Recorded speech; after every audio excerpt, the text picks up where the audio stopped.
If you'll notice in practice, we've been here for probably 40 minutes and we have yet to throw. I really think it's important that once you begin throwing in practice that you go directly into kneading their arms. The first 40 minutes of our practice today, we didn't need our arms to be loose, and I don't think it's a really good thing to have a guy get his arm loose at the beginning of the practice and then 40 to 45 minutes later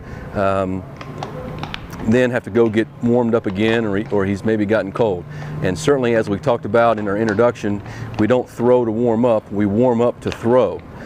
So our bodies, after doing the base running and the bunting and the double BP, our bodies should have a good sweat. It's a nice 65 or so degree day here in Fort Worth, and so the guys certainly should have a good lather going and they're ready to go. We want to have a really specific throwing program, and ours begins at 60 feet.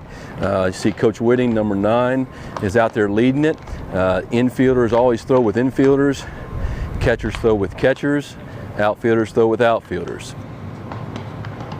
When at all possible, we try to avoid any three-way throwing where we have maybe an uneven number of guys and we have one player throwing to 2 players.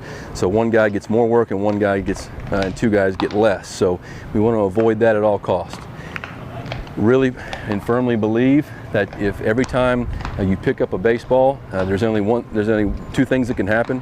1 is get better and 2 is get worse. So every time you pick up the ball is an opportunity to get better, and so we treat this with a high level of respect, an opportunity to work on our footwork, work on our throwing, work on our accuracy, and develop arm strength. The players just went from 60 to 90 feet.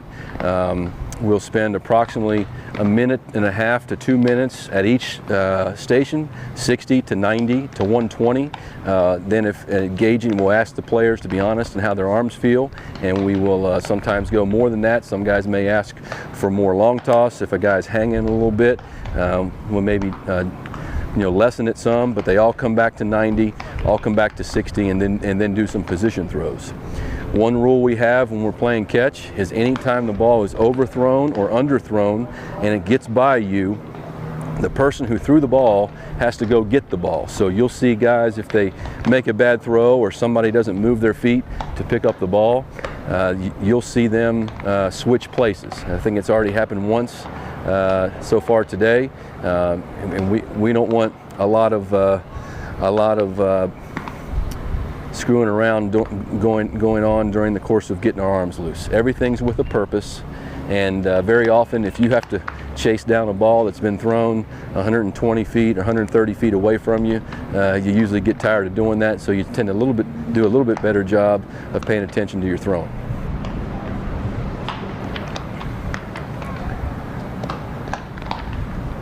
Every throw we try and make to the chest and try and move our feet to the ball, taking our chest to the baseball, not just reach and grab, and spending a whole lot of lazy time talking about anything other than baseball.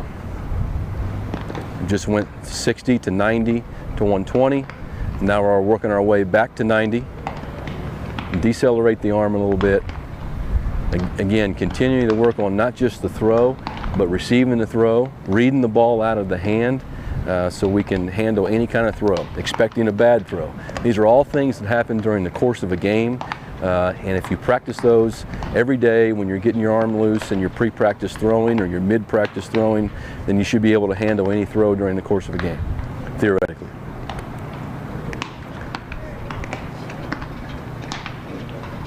We're now back to 60 where we started.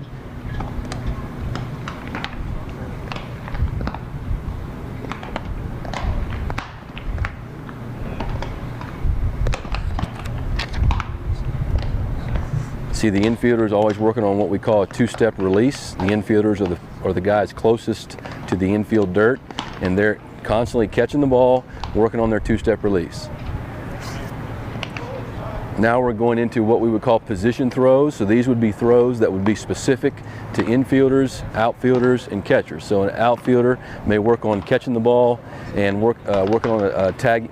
If a runner's tagging up in his throw and his footwork on that throw, you can see the infielder is working on a little quick transfer and footwork drill, trying to get the ball in and out, getting their feet turned, 2-step release, and a firm throw to the chest of their partner. Catchers are kind of working on the same thing.